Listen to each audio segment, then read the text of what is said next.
Everyone's like, oh, look, here comes Pensy Joe bringing the Pennsylvania stuff because really test LED in the headlight, but we'll take this shit quite well by all.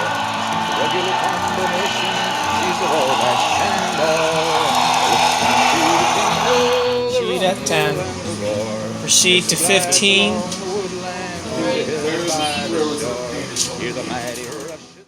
Hey everybody, this is Pensy Joe, back again for another video, and we're going to talk about my travels for the past week. I was doing with my wife for our honeymoon.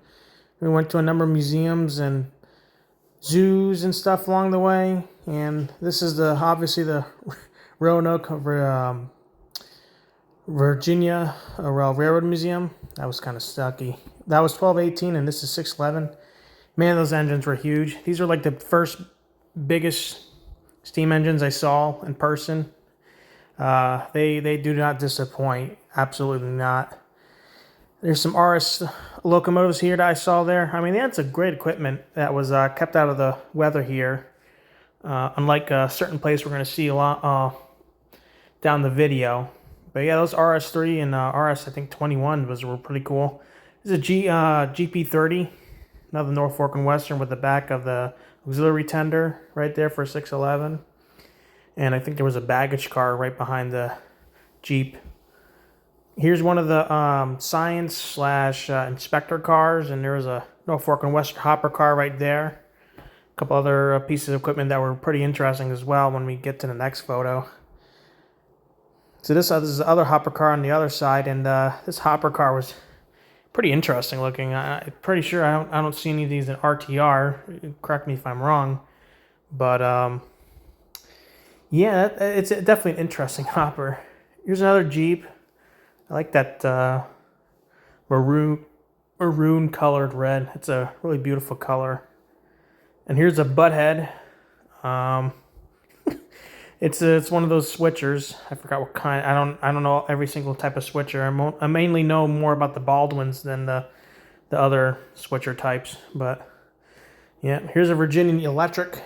I'm not sure if it's an E33 or E44 or if it's a completely different thing. And here's a fireless cooker. There seems to be a fireless cooker in a lot of places. I guess because the shops kept using them until they really didn't need them anymore, and they just switched over to diesel. So, a fireless cooker. Here's a Plymouth. We're going to see another Plymouth later on, but this one was kept in pretty good condition. Here's my first GG1. It was painted, and it was absolutely beautiful. It's just there's no Pennsylvania lettering on it. And I took a picture of the Timken roller bearing on one of the powered axles. It was really cool that I saw that. I was like, oh, look, I know that, Timken. And here's some more information about the, I guess, trains. I didn't really talk about the GG1 if I can recall. But, yep. And there was, just before we were leaving to go head up to Pennsylvania, there was some Dash 9s or CWs. Their GEs are really interesting. I'll just leave it at that. Here's another GG1 photo. But yeah, those CWs or GEs they look very similar, even though you would think, oh, that's a Dash 9. Nope. But I don't know. They were there, Norfolk or Southern electrics or diesels. And then here's a Virginian 080. The thing was massive. Had a fat boiler. That thing probably pushed a lot. Very interesting. Here's a Chesapeake Western Baldwin switcher. I don't know if I think it might be an S12. And there was a very sad looking E8 in the back. And then there's that Norfolk and Western, I think Centennial SD45, which is pretty cool. And there was some more, but there was a sad boiler sitting out in the bushes near the end of the property. And here we are in Pennsylvania, Lancaster, and I thought this was a really funny photo of the Lionel lines and the Caboose Hotel place. We didn't stay there, but it's pretty cool seeing that. And here's some standard gauge stuff. Oh man, I was excited to see this.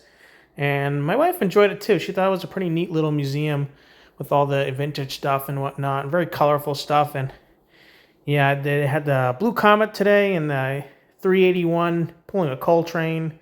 And obviously that great display back there. I mean, yeah, I was like pointing out, I was like, oh, I have that one. They didn't have the what's it called? Here's another photo, but it wasn't that great. But they didn't have an American Flyer Mayflower. I have a reproduction of the Mayflower, but I haven't seen an original one there, which it's okay. It was a little fun museum.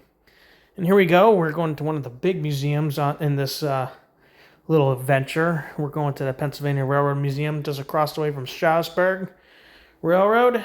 And yeah, I thought that was a cool little mural. It was definitely photogenic and all that stuff. Pretty cool.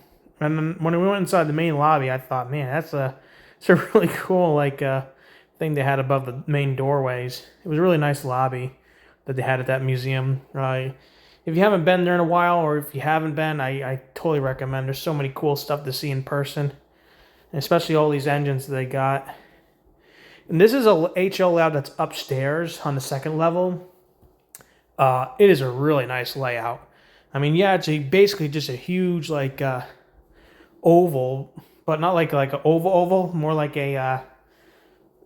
some sweeping turns and stuff. And it is nice, large sweeping turns. A lot of engines that were running were mainly steam, but they were brass. There were a lot of brass steamers running around. That layout's a perfect layout. It was beautiful. I was like, man, this is better than the layout that they had downstairs.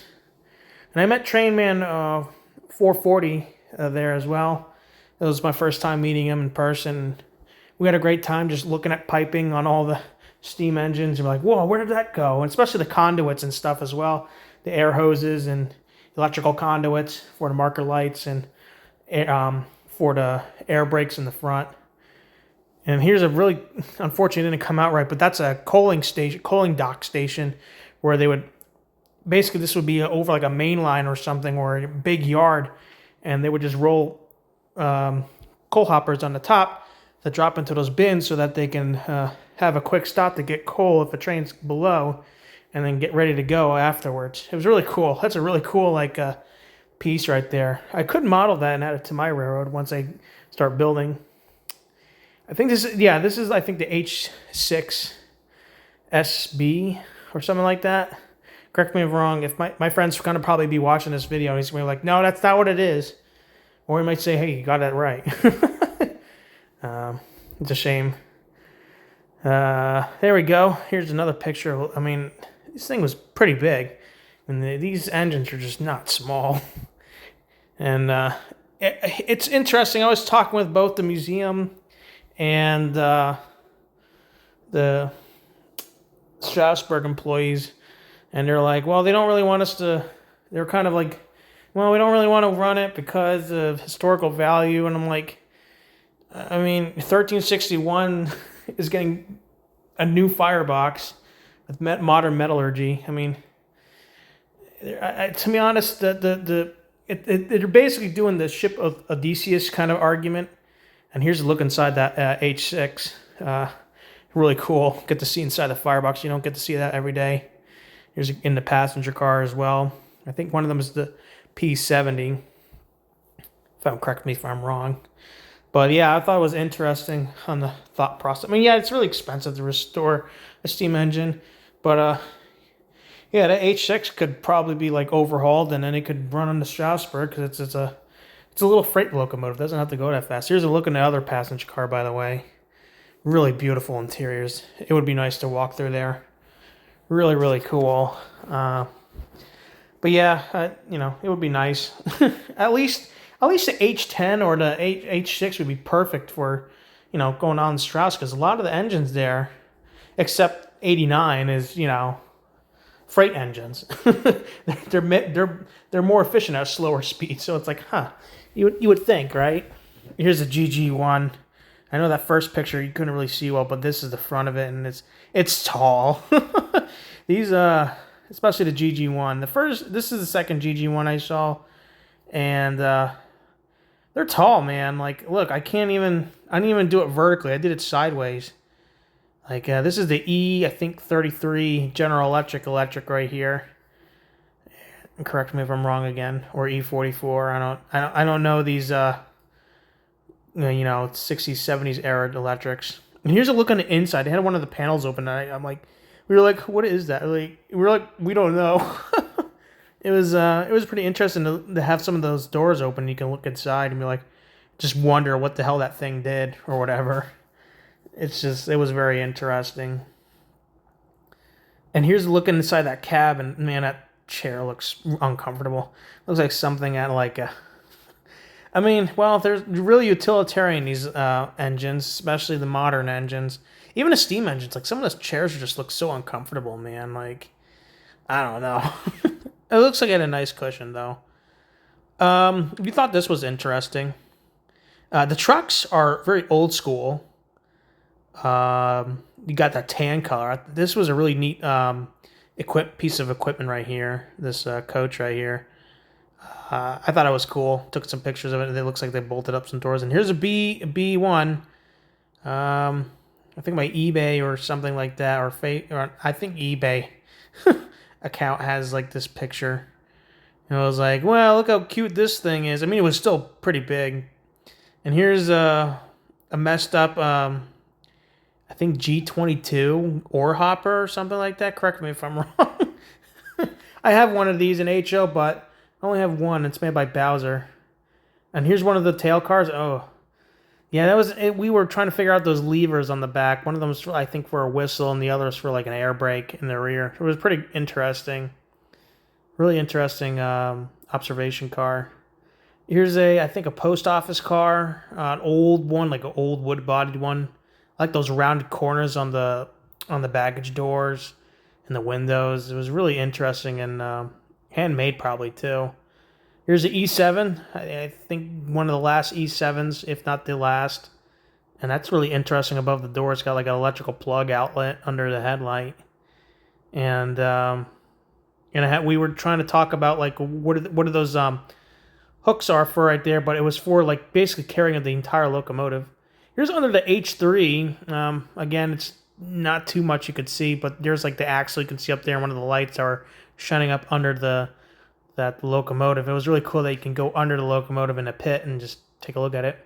Here's 460. Yeah, we're not looking at her from the front. We're looking at her beautiful, well done Brunswick green boiler jacket. It's definitely beautiful, and you can tell it's definitely green. It is green. Here's one of those. I guess one of those switch operator tower like switch command centers where they would switch in and out. The lights would turn kind of like you would see on the side of your HO layout. And here's I like the D16. That was a beautiful locomotive as well.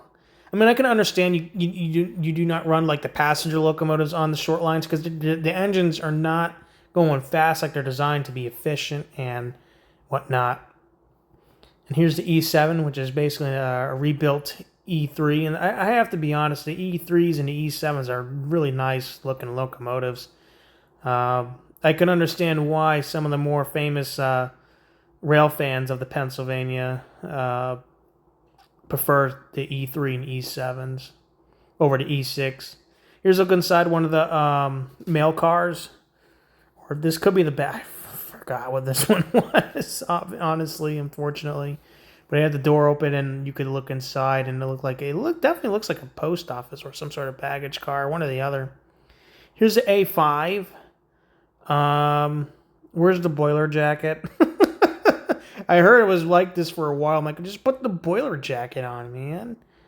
And especially, I think the cylinder cover jackets are not on either. But it was still nice to see the A5. Cute little thing. And here's the one of the G5s. G5 was pretty big. It was a pretty big looking locomotive. I heard Broadway is going to make one. They did confirm that they're going to work on doing the CAD files for one of these. So they're probably going to go to this museum to go check it out. Here's the last L1 in existence. She is really sad looking. Unfortunately, like really sad looking. There's a lot of story about this locomotive. You can look it up. There, people talk about a boiler explosion that had it once in its life. Yeah, it looks so sad. Here's, I think, an RS engine right here, or another Alco. I'm not 100% sure. It's really European looking. I'm not 100% sure what exactly it is. Maybe somebody might tell me what this center cab diesel is. I don't know if it's exactly a center cab. Over to the right, here's another Baldwin switcher.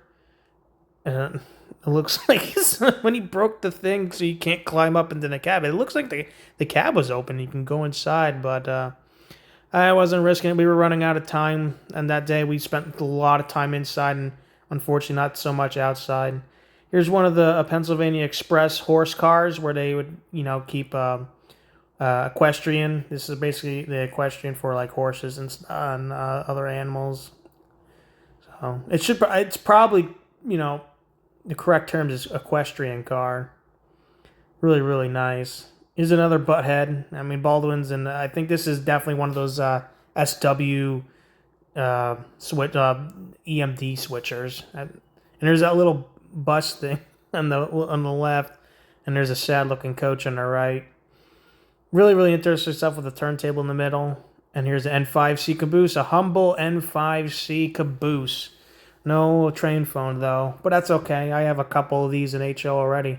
I'm not actually sure if I actually have that caboose though. It's cool that it has the Pittsburgh region as a label below that number. I'd have to check that out. Here's the other K4. I almost call it a K5. Oh boy. Really, really sad looking. It is rather depressing. I mean, the roof is just orange now with rust. The boiler looks all right for the most part. The firebox looks okay, but yeah, ain't gonna be running like 1361. It would be really nice if they streamlined it to be the Raymond Loewy streamlined if they get the chance. That would be kind of cool if it was going to be a static display. Just restore it, and the metal and all that stuff. Here's the M1B. I have this one in HO, 6755. Also looks sad looking. A very big engine, too. It's the largest engine that they had. It's a shame that the last M1 is just in this shit state. It really is in a sad state. I mean, they should just make temporary, like cover structures like at the ones at the Virginia Museum of Transportation. It will be like a temporary investment. You can reuse that metal for other things later or something for maybe expansion exhibit. I don't know. Here's the old rivets, the first GG1, starting to look really sad. Another sad looking engine, unfortunately. I did see the DD1. I didn't get to take a picture. Here's the H10. Looks like she's getting the stabilization paint on her. I don't think she has that Brunswick green on there yet. And there was definitely some stuff they still have to do to patch all the rusted away holes and stuff in her cab. Here's a 3-stack tanker. These things were tiny, man. They were pretty tiny tankers. I was like, man, this thing's pretty tiny. It was a pretty tiny looking thing, even though it was big, but it was still pretty tiny. And here's Strasbourg inside of one of the coaches. Is very beautiful, really beautiful work. It would be nice to see murals. I think that's something I would suggest maybe sometime in the future. Do some murals inside some of these beautiful coaches.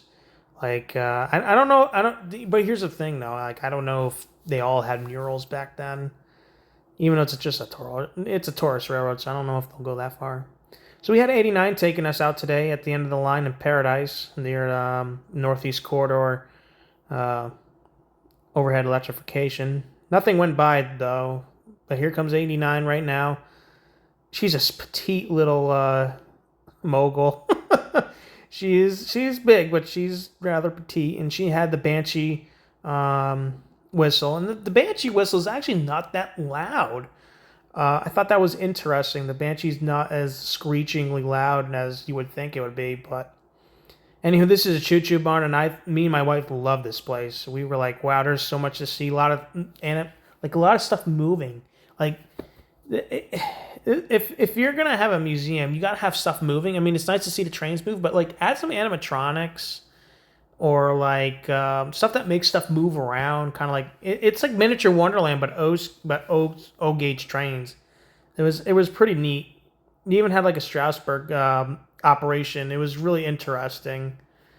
And here I was taking a picture on that second floor level layout where they had marker lights on the cabooses. I was really intrigued. I was like, man, I would like to make those. And my friend Trayman 440 helped me out.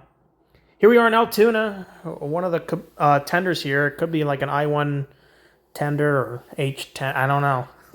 It's just a tender, and that's what it is, and that's how it shall be and always will be. And on the left side, that's where the pipe fitters company was, right over there. Yep. And here's this ginormous lowboy flat car, articulated as well. This is probably for like carrying transformers or something, like massive transformers for like power stations or substations and whatnot. Here's repainting SD from NS, I'm guessing. I'm not sure if it actually runs. It probably does, but it's just there for, I guess for like education for the college, for Penn State. There's 1361's boiler. There she is in pieces. It looks like they're getting there. I heard from one of the museum staff that they're getting ready to do the inner boiler, or the inner firebox, the one that actually expands and contracts soon. So that's cool. Here's her frame. Just bare metal right now. Probably going to get ready for, at some point, I heard they're going to get ready soon to even get the crane. I don't know how they're going to get the crane, but they're going to have to get the crane on one of the sidings and just lower the boiler back on the frame. And there's a tender way back there, all finished, looking beautiful over there. That's really nice. I wish we could have got closer, but it was unfortunately in the back that day. And yeah, it is what it is. And there's there's the roof of the firebox. I think that might be the inner firebox. Or that's the old piece. I'm not 100% sure. But there's the Broadway Limited tail car over there. I have one of those in HO for my Broadway Limited 1953 set. Here's this little cute thing. I think it's narrow gauge. I'm not sure what gauge it is, but I thought it was a funny looking thing. It looks like it did a rack and pinion coupling system. And it might have been like one of those mine things. Here's a turntable. Really, really cool. And I know that thing operates because they gotta get shitted out of there. I don't know if an entire K4 can fit on there. Probably. It might be a 90-foot something turntable. Maybe even smaller. Here's a look inside. I think one of the B60 baggage cars. There's a B60. You gotta have a B60. A humble B60's B's gotta be there, It's not the Pennsylvania without the baggage car. There was a GG1 in one of those stalls on the right side. They're going to restore it, but not into operating condition because obviously Amtrak's not going to let them run it. And where are they going to run it? Unfortunately. There's an REA. I think that's an REA. And then there's I think an N8 caboose in the back. Pretty cool. An N8 caboose. All red one. Bowser, that's what I love about Bowser. They make so much Pensy rolling stock and cabooses. You can just get every single type of caboose, and it is just crazy. Here's a baggage mail. I think a BM7. I could be fucking it up. I'm just gonna call it the railway RPO car with the portholes. This one had the portholes. They're gonna probably restore that at some point. Here's a nice, I think, refrigerator car. This really long thing. You could tell it's fairly new, and you probably used to run an NS, and they're like, here, we'll just drop this off for you. It looks like the Tropicana cars, except not orange. Here's another RPO, but it has a square windows this time. Now, what I think they should do is also put the round windows back on this one, unless this is one of those variants I'm unaware of. Here's another N8 caboose. I think that's an N8. No, that's not an N8. I'm sorry. Oh, that's an N5. Oh, God. It's an N5. Another N5. I think it's one of the earlier N5s. Here's this cute little weird-looking thing. really, really small wheels, and it's definitely it works for a coal mine. Um, but yeah, it was a little squat looking thing. It's got its boiler fire smoke box door open. Looks like they still got to do some more windows, and then this thing's gonna have to get polished up and repainted. Uh, Gotta make it nice and shiny and look brand new again. A lot of information in there as well. It's really cool. You can go to the other side and go look inside. And here's one of those trolley carts. Here's more about 1361, where she came out. More about the city of Altoona. And there's her driving wheels. Those things are huge. I mean, these you guys got to see trains in person. Like, photos just don't do justice, man. Like, they really don't. You have to see these things in person. There's her halfway through her career. As you can see, she has like a different spoked wheels this time around than when she first came around.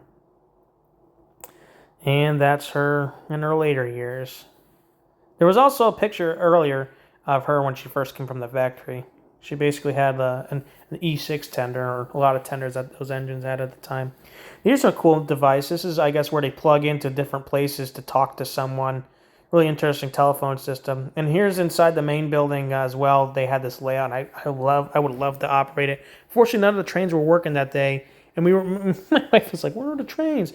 And then we finally realized that there's a thing that says, don't press the button to make the train run. I'm like, oh, shit. I was like, welp, that's a shame. But it was a nice looking layout. I mean, it was awesome. It was really cool. Look at that bridge. Really, really cool. And then it had like a whole thing about the system over there above. There's like a whole map. It was really cool. Really, really cool layout. I mean, it's just the amount of details were amazing. I don't know if I have this level of detail, but I'll probably have help. I think this is supposed to be part of Altoona, and where the shops are over here. I could be wrong. It's a very beautiful yard, and I love how the buildings are built. Like, they're angled to make it look like they're bigger than they actually are. It is really cool. And this little yard with the B6 down there in the middle. There he is, just shifting around. Really, really cool yard. A lot of Bowser equipment I saw in this layout, and there's some, I think, Bachman coaches right down there as well. Really, really cool stuff, recognizing the stuff they had there, and I was like, man, I gotta buy more Bowser stuff. And here's some O-scale two-rail stuff that they had. Really, really cool. Some MP54s, and here's the B6 switching stuff around. Very, very cool backdrops as well. And here's us going to Horseshoe Curve. That was Lake Altoona. Look at those hills. Those mountains were beautiful, and a beautiful day. And there's a train going around the curve right there on our way there. Auto rack going around down the mountain towards Altoona. So that was really neat. There's a sign right there, the historical sign. And there's looking out at one of the terraces. Very beautiful. And there's the curve. Even though it didn't look like a curve in this photo. They had the GP7 there. I didn't take the picture of the GP7 or GP9 or whatever it is. We've all seen it, you know. There's this truck that was going up and down 3 times while we were there. Not sure what it was doing, but it was pretty cool. The truck going up and down a Horseshoe Curve, probably. I don't know if they were trying to let the trains know, like, hey, it's clear or whatever. I don't know. It's really interesting because when that truck came back down, I guess they allowed the 2 trains to go up and down. And there was a virtual rail friend, and I heard the guy there. He said, "Oh, it's not running." Anywho, we were next day in the early morning. We were driving up to New York, to Buffalo to see Niagara Falls, and then we saw some windmills along the way. My wife was like, "Oh my God, the windmills are so huge." She never saw windmills before. Here's a look at one of the cabooses, the Bayside cabooses. I'll have the link for the museum. For this museum in particular, in the description. It's a really neat little museum. They had an O-gauge layout, and the guys there were really knowledgeable about the region over time. It was really nice, a really cute little museum. Hopefully, I heard while we were there, they were making track in the back of their historic freight depot that they were in, and they restored the building pretty well as well. It's definitely growing. It's a definitely growing attraction. And if you guys want to support them, I'll try to find their website. and then link it in the description at the in the video. But yeah, we were looking inside this thing, and it looked kind of sad on the inside, the poor caboose, but it's got to work. Here's another Plymouth. I heard this one, they're going to get restored and running. And maybe do a little bit, a little back and forth stuff on the track that they're going to be working. So, I heard it came somewhere, it's local. That one was local. He used to work at a little, something, I forgot. It was some sort of mill, or like, up north, one of the grain mills or whatever, or flour mills. Here's a witch comb. One of the motors actually works on this thing. And it also had like a screen protector for just people not throwing stuff at glass. And the other one is unfortunately not working, but they got the spare motor for it as well. So it's got 2 motors. That's pretty cool. And here's a New York Central Bayside caboose. Really, really cool. And yeah, really, really interesting. Here's one of the Bascule bridges we saw, and then we were going to start driving home. Saw some more train bridges, and that's pretty much it, guys. Hope you guys enjoyed the video. See you guys down the line in future videos. Bye now. To the hill and by the shore, hear the mighty rush of the engine, hear the lonesome hobo squall, riding through the jungle on the Wabash Cannonball. Now here's to Daddy Claxton, may his name forever stand, and may he be remembered in the courts throughout the land. When his earthly race is over, let the curtains round him fall. We'll carry him home to victory on the Wabash Cannonball. Oh, listen to the jingle, the rumble and the roar, as she glides along the woodland to the hill and by the shore. Hear the mighty rush of the engine, hear the lonesome hobo squall, riding through the jungle on the Wabash Cannonball.